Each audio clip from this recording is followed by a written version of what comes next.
Bismillahirrahmanirrahim. Assalamualaikum warahmatullahi wabarakatuh. Selamat pagi, salam sejahtera untuk kita semua. Baik, sebelum memulai pembahasan dalam video kali ini, perkenalkan, nama saya Aditya Bayu Azi, nomor mahasiswa MB20222010, jurusan Administrasi Bisnis pada program Pasca Sarjana STIA Banten. Baik, selanjutnya sebelum saya melanjutkan video ini, saya mau klarifikasi terlebih dahulu bahwasannya tujuan pembuatan video ini adalah untuk menyelesaikan tugas ujian akhir semester di STIA Banten ini, yaitu pada mata kuliah Tata Kelola Rantai Nilai Bisnis. Jadi, setelah tadi sudah melakukan klarifikasi, selanjutnya kita akan membahas topik yang akan saya tampilkan dalam video kali ini, yaitu permasalahan terkait pasokan daging sapi, ya kan, mumpung masih lebaran gitu kan. Kemarin makan rendang yang rata-rata pastinya dari daging sapi. Oke. Nah, tadi kan saya sudah sampaikan bahwasannya untuk permasalahan yang akan saya bahas untuk topik video ini yaitu permasalahan pasokan daging sapi. Nah, apa saja sih yang akan dibahas? Yaitu yang pertama, tentu nanti kita akan membahas tentang perspektif dari sisi makro dan mikro. Kemudian dari pemangku kebijakan, regulasi, tingkat produsen hingga nantinya sampai ke konsumen. Oh iya, ada yang kelupaan. Satu lagi yaitu kita akan membahas menurut konsep tata kelola rantai nilai dari M.E. Porter. Nah, gimana pembahasannya? Check it out. Nah, intermezzo dulu nih sebelum masuk ke materi ya. Kira-kira kenapa ya kok daging sapi itu bisa jadi masalah gitu kan ya? Padahal sapinya itu sudah rela loh dipotong kan ya. Tapi kok kenapa ya masih ada masalah. Nah, setelah tadi melalui intermezzo yang cukup garing ya, oke, kita mungkin masuk ke dalam materinya sedikit. Mungkin kita bertanya-tanya ya, kenapa kok saat Idul Fitri, Idul Adha kok harga daging sapi itu kok bisa naik ya? Atau stoknya malah langka ya? Ini kan sebuah ironi, padahal kalau hari-hari biasanya stoknya melimpah, terus harganya juga tidak terlampau tinggi. Nah, ini mungkin kita akan bahas dalam video kali ini. Nah, sekarang kita masuk ke pendahuluan. Nah, daging sapi itu kan termasuk salah satu bahan pangan yang ada di Indonesia. Nah, pangan sendiri itu merupakan kebutuhan dasar manusia. Nah, ada undang-undangnya loh dalam pengaturan bahan pangan ini, yaitu Undang-Undang Nomor 18 Tahun 2012 tentang pangan, atau yang biasa disebut Undang-Undang Pangan. Nah, di situ tuh negara menjamin ketersediaan dan keterjangkauan harganya. Jadi mau daging sapi atau semua kategori yang termasuk bahan pangan itu negara wajib menjamin ketersediaan dan menjaga stabilitas harganya. Tapi, nah ini kita udah mulai bahas nih dari perspektif mikro nih. Nah, ini ada kasus nih waktu di bulan Maret, bahwasannya mungkin ya saat itu menjelang puasa ya, jadi beberapa atau paling banyak di tahun ini pedagang daging sapi itu mogok. Waduh, mogok, motornya yang mogok atau apanya gitu kan, jadi bingung kan. Nah, ternyata mereka mogok karena harga daging sapi menjelang puasa, menjelang lebaran itu naiknya drastis. Nah, itu kok naik terus gitu. Jadi kenapa mereka akhirnya mogok. Nah, hubungannya, jadi kalau misalnya pedagang daging sapinya saja mogok berjualan, tentunya kan daging sapi di pasaran ini susah untuk ditemukan gitu kan ya. Padahal nih ya, menurut data dari Direktorat Jenderal Peternakan dan Kesehatan Hewan Kementerian Pertanian, kebutuhan daging nasional itu sebenarnya adalah sebesar 238.211,8 ton. Loh, sampai komanya aja saya sebutkan ini kan ya. Namanya data kan ya harus disebut secara lengkap ya. Nah, padahal stok daging sapi atau kerbau pada Februari sampai Mei 2022 itu yaitu sebesar 240.948,5 ton. Nah, ini kan dari stok sama kebutuhan daging ini kan kalau dibandingkan ya banyak kan stok kan ya. Namun kenapa kok masih bisa langka gitu kan? Pasokan daging sapinya malah berkurang, harganya semakin naik. Akhirnya pedagang pun mogok, konsumen juga akhirnya teriak. Namun dari total dari pasokan atau istilahnya stok ya, stok tadi yang saya sampaikan itu stok daging sapi yang berdasarkan data tadi itu ternyata sebanyak 105.948 ton itu berdasarkan atau diambil dari impor. Nah, siapakah pengekspor tunggalnya itu? Yaitu Australia. Namun saat ini Australia sedang membatasi ekspor sapi atau daging sapi karena kembali lagi anjuran WHO bahwasanya pandemi Covid ini bisa menyebabkan krisis pangan di dunia. Jadi dihimbau istilahnya ke seluruh negara itu wajib menjaga kestabilan ketersediaan pangannya di negara masing-masing. Jadi mengapa alasan Australia membatasi ekspor? Nah, namun ya ini mungkin karena itu tadi tetap stok ya, karena diyakini stoknya masih cukup, harusnya kan tetap harga itu tetap stabil. Namun ini kan tetap melonjak. Nah, ini kita akan bahas dari sisi perspektif makronya. Oke, bahas makro nih. Kalau bahas makro tentunya kita akan melihat dari sisi tingkat nasional ya kan. Jadi ya termasuk kebijakan pemerintah, istilahnya seperti itulah, lebih gampang. Jadi ini nanti kita akan langsung membahas kebijakan pemerintah yang juga terkait regulasinya. Nah, jadi karena daging sapi ini termasuk dalam kategori pangan, nah, tentunya kebijakan pangan di Indonesia itu mengacu pada Undang-Undang Pangan. Namun khusus karena pandemi Covid-19 ini, Presiden beberapa waktu yang lalu itu membentuk Badan Pangan Nasional atau yang biasa disingkat dengan Bappenas. Nah, itu berdasarkan Peraturan Presiden nomor 66 tahun 2021. Nah, tugasnya apa sih Bappenas itu ya kan? Jadi Bappenas itu ya lembaga pangan yang diamanatkan oleh Undang-Undang Pangan yang tugasnya ya kan, mengkoordinasi, merumuskan, dan menetapkan kebijakan ketersediaan pangan dan stabilitas pasokan.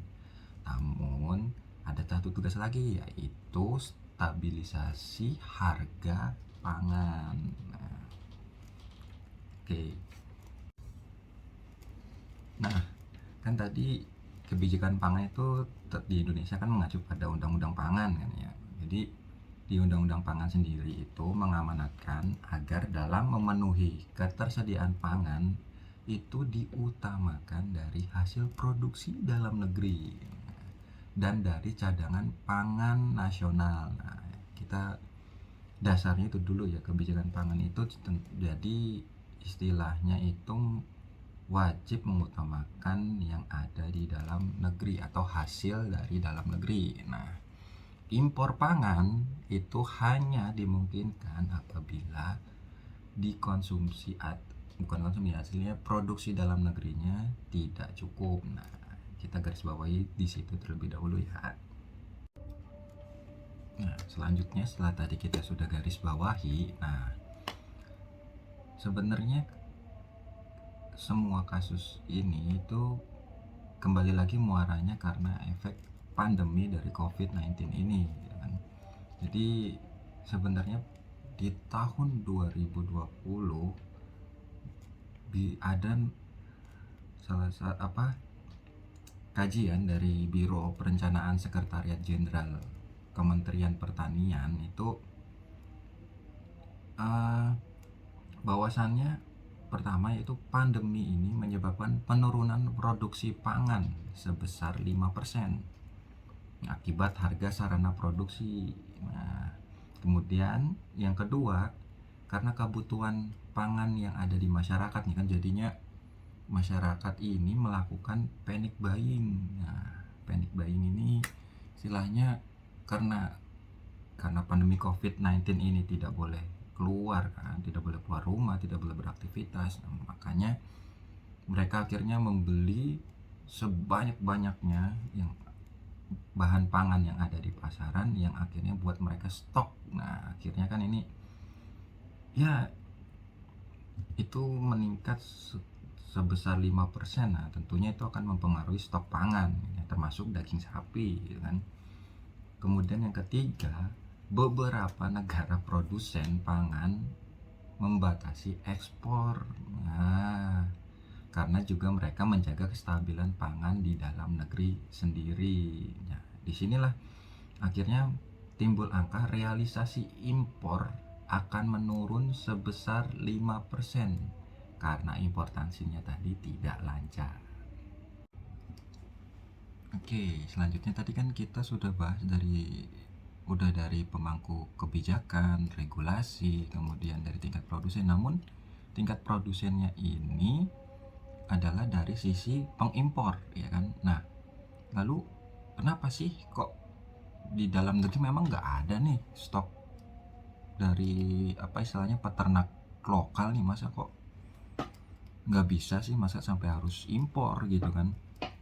Nah, permasalahannya saat ini adalah kualitas ternak itu kurang baik karena kita masih banyak yang dikelola secara tradisional. Nah, jadi skala kepemilikan sapi saja masih berkisar 2-3 ekor per rumah tangga, ya tentunya ini sangat merugikan peternak sendiri kan, untuk mendapatkan hasil yang memuaskan kan. Terus karena kita masih secara tradisional, jadi bobot sapi yang diinginkan atau sesuai standar itu masih di bawah dari bobot optimum gitu kan. Jadi juga kadang akhirnya sapi itu ya dipotong sendiri oleh sang pemiliknya. Nah, ya memang karena memang ya ada suatu ironi ya di Indonesia, bahwasannya sapi mereka itu ya istilahnya ya hanya untuk mereka gitu. Jadi masih ya mungkin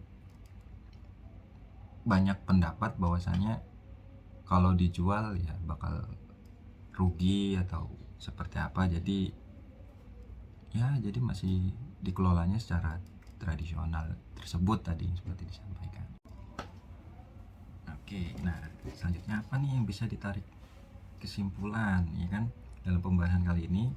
Jadi baik dari perspektif makro, mikro, kemudian dari tingkat regulasi atau pemangku kebijakan, regulasi, kemudian produsen kan udah kita bahas nih tadi nih. Nah, tentunya dapat disebutkan ya ketika ketersediaan daging sapi itu tidak sebanyak permintaan, ya pastinya hukum pasar akan berlaku, yaitu kenaikan harga daging sapi yang ada di masyarakat, ya kan.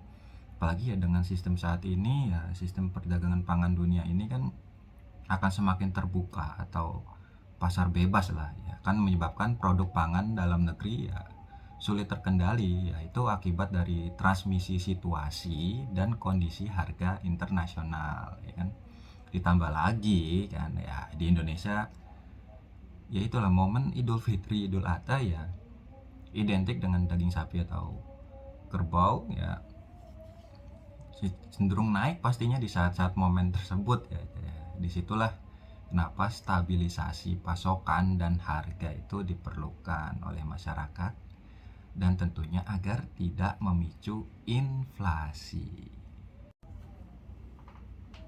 Oke, selanjutnya setelah kita tadi sudah membahas dari perspektif makro, mikro, pemangku kebijakan, regulasi, dan juga dari tingkat produsen. Nah, selanjutnya kita akan membahas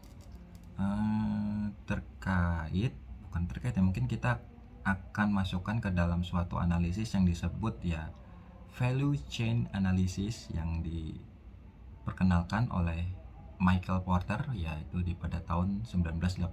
Nah, value chain analysis ini apa ya?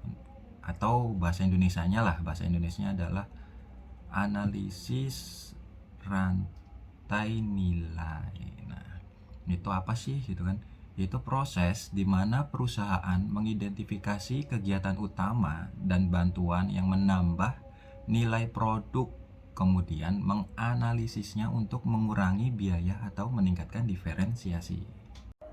Nah, pasti kan bertanya-tanya nih, ini modelnya kayak gimana sih si Michael Porter ini menggambarkan analisis rantai nilai ini. Nah, ini berikut saya tunjukkan model dari Porter's Generic Value Chain yang Michael Porter buat. Jadi seperti ini. Selanjutnya pasti masih pada bingung kan, bagaimana kok itu ada namanya inbound logistik, operation, outbound logistik, marketing and sales and service. Nah, mungkin saya bisa jelaskan di sini bahwasannya Porter ini atau Bapak Porter ini menggambarkan rantai kegiatan umum untuk semua bisnis itu. Dia membaginya dalam kegiatan primer dan sekunder. Nah, apa saja yang termasuk dalam kegiatan primer? Yaitu inbound logistik. Nah, inbound logistik itu apa? Semua proses yang terkait dengan menerima, menyimpan, dan mendistribusikan input internal. Kemudian ada operation. Nah, operation ini yaitu kegiatan transformasi yang mengubah input menjadi output yang akan dijual kepada pelanggan. Kemudian ada outbound logistik. Nah, kegiatan ini memberikan produk atau layanan kepada pelanggan. Kemudian marketing and sales, proses yang digunakan untuk membujuk pelanggan untuk membeli produk yang dijual. Kemudian ada service, pelayanan, ini kan bahasa gampangnya lah istilahnya kan, yaitu kegiatan yang berkaitan dengan mempertahankan nilai dari produk atau layanan kepada pelanggan setelah membeli produk. Kemudian terakhir ya support activities, ya kan. Nah, kemudian untuk sekunder. Nah, sekundernya itu ada procurement atau purchasing, yaitu kegiatan organisasi untuk mendapatkan sumber daya yang dibutuhkan untuk beroperasi. Kemudian ada human resource management, yaitu seberapa baik sih sebuah perusahaan merekrut, melatih, memotivasi, memberi penghargaan, dan mempertahankan para pekerjanya. Kemudian ada technological development. Nah, kegiatan ini tentunya berhubungan dengan pengolahan informasi atau pengelolaannya juga, kemudian juga melindungi basis pengetahuan perusahaan. Dan yang terakhir ada infrastructure, yaitu sistem dukungan perusahaan dan fungsi-fungsi yang memungkinkan untuk mempertahankan operasi sehari-hari, yaitu seperti akuntansi, hukum, administrasi, dan manajemen. Mohon maaf ini bila pengucapan bahasa Inggrisnya terdapat kesalahan. Nah, lalu apa nih kaitannya dengan istilahnya permasalahan pasokan daging sapi ini bila dihubungkan dengan analisis dari Michael Porter ini atau analisis rantai nilai ini, yaitu dari sisi yang disebutkan ya mungkin kegiatan sekundernya yaitu procurementnya. Nah, itu yang dibilang tadi mendapatkan sumber daya. Nah, mendapatkan sumber dayanya tentu ini di dalam negeri kita ini masih sangat kurang. Jadi kenapa mereka harus akhirnya impor tadi kan, yang telah disebutkan tadi. Kemudian dari sisi human resource managementnya, nah kita lihat lagi nih, kok kenapa kita harus impor tadi kan. Nah, ternyata yang seperti tadi sudah disampaikan bahwasannya di kita ini masih kekurangan sumber daya manusia yang kompeten, jadi mengelolanya masih secara tradisional. Nah, kemudian dari technological development, nah ini tentunya karena kita masih tradisional tadi, jadi teknologi yang digunakan tentunya masih tradisional atau mungkin konvensional, jadi dia mungkin belum ada peningkatan ke canggih yang nantinya jadi sapi itu sesuai dengan apa yang diinginkan untuk istilahnya untuk kebutuhan pangan di Indonesia ini. Kemudian dari infrastrukturnya, karena memang tadi masih secara tradisional, tentunya sapi pun ya ditempatkan di kandang yang memang seadanya, jadi kualitas yang dihasilkan pun tidak sebagus kualitas impor, makanya kita terkadang masih sangat kebergantungan terhadap impor daging sapi ini. Nah, ini tentunya perlu segera dicarikan solusi, karena dengan adanya pandemi COVID-19 ini yang belum tentu berakhirnya kapan, ya tentunya kan negara pengekspor maksudnya akan membatasi daging sapi ini, jadi kan nantinya malah mengakibatkan kelangkaan di Indonesia. Nah, ini kan tentunya akan sangat berbahaya untuk selanjutnya. Ya, penjelasan selanjutnya adalah setelah tadi dari sisi kegiatan sekunder dari analisis Porter ini istilahnya tidak terpenuhi dengan baik, makanya menuju ke kegiatan utamanya, yaitu seperti inbound logistik, operation, outbound logistik, marketing and sales and service. Ya semuanya jadinya tidak bisa terlaksana dengan baik. Jadinya mengapa ini kondisi pasokan daging sapi ini istilahnya masalahnya tidak terselesaikan atau belum terselesaikan, ya karena memang dari sisi sumber daya dan lain-lainnya ya tidak terpenuhi. Jadi istilahnya kalau mungkin nanti dievaluasi berdasarkan MA Porter ini tentunya akan merugi. Nah, makanya kenapa banyak produsen, penjual akhirnya mereka mogok, kembali ke kasus yang awal tadi, mogok daripada mereka rugi, ya kan, karena harga semakin naik, semakin tidak terkontrol, jadinya ya mereka lebih memilih untuk tidak berjualan. Demikian. Nah, selanjutnya kita udah mulai masuk ke bagian penutup nih. Tentunya sebelum bagian penutup, nggak lengkap nih kalau kita tidak menyertakan saran atau masukan untuk permasalahan permasalahan pasokan daging sapi ini. Nah, jadi mungkin yang bisa disarankan untuk permasalahan pasokan daging sapi ini khususnya di dalam negeri ini, yaitu ya tentunya pengembangan pembibitan sapi potong yang unggul. Nah, jadi masalah kurang bobot langsung dipotong itu ya tidak ada lagi. Kemudian kita juga akan melakukan pengendalian pemotongan sapi betina. Nah, jadi kalau saya jangan sapi betina mulu nih, mentang-mentang dia paling besar kan badannya kan ya.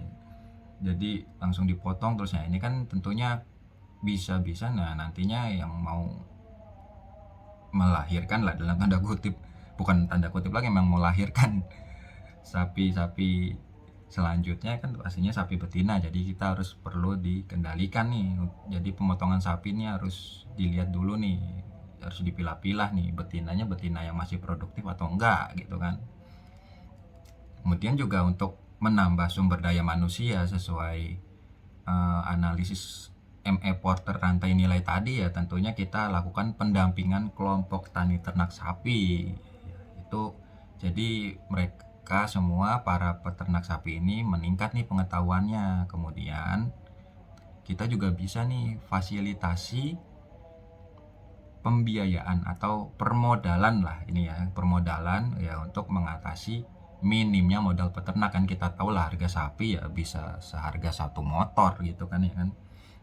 Ya tentunya ini butuh modal banyak kalau memang mau bikin peternakan sapi yang bukan hanya 2 atau 3 ekor dalam satu keluarga, atau maksudnya dalam satu halaman lah istilahnya seperti itu. Kemudian bisa juga dengan mengintegrasikan kebun sawit. Nah, jadi kan karena kita juga lumayan banyak kan ya kebun sawit di Indonesia ini ya, jadi setidaknya dalam rasio 1 hektar atau berapa gitu nanti bisa adalah di situ 2 ekor sapi gitu kan. Jadinya kan kita tidak perlu masyarakat itu membeli halaman atau tanah yang luas sampai berhektar-hektar untuk dijadikan peternakan sapi gitu. Jadi kita bisa kerjasama lah dengan yang mempunyai kebun sawit gitu kan, karena kan pastinya juga butuh kan, yang mempunyai kebun sawit juga butuh nantinya suatu saat dengan daging sapi tersebut kan. Nah, itu tadi semua penjelasan terkait permasalahan pasokan daging sapi yang ada di Indonesia. Nah, kita berharap tentunya uh, jadi belibet ya, pasokan daging sapi di Indonesia segera normal, terus harga di saat-saat Idul Fitri atau Idul Adha juga tidak naik jauh dari harga normal pada hari biasanya. Nah, demikian video yang bisa saya sampaikan atau yang bisa saya paparkan. Sekali lagi, pembuatan video ini tujuannya yaitu untuk penyelesaian tugas ujian akhir semester mata kuliah Tata Kelola Rantai Nilai Bisnis yang ada di STIA Banten untuk program Pasca Sarjana ini. Sekali lagi mohon maaf apabila ada salah kata dalam pengucapan, kemudian ada ucapan yang menyinggung. Sekali lagi saya sampaikan permohonan maaf. Terima kasih. Selamat pagi, salam sejahtera untuk kita semua. Assalamualaikum warahmatullahi wabarakatuh.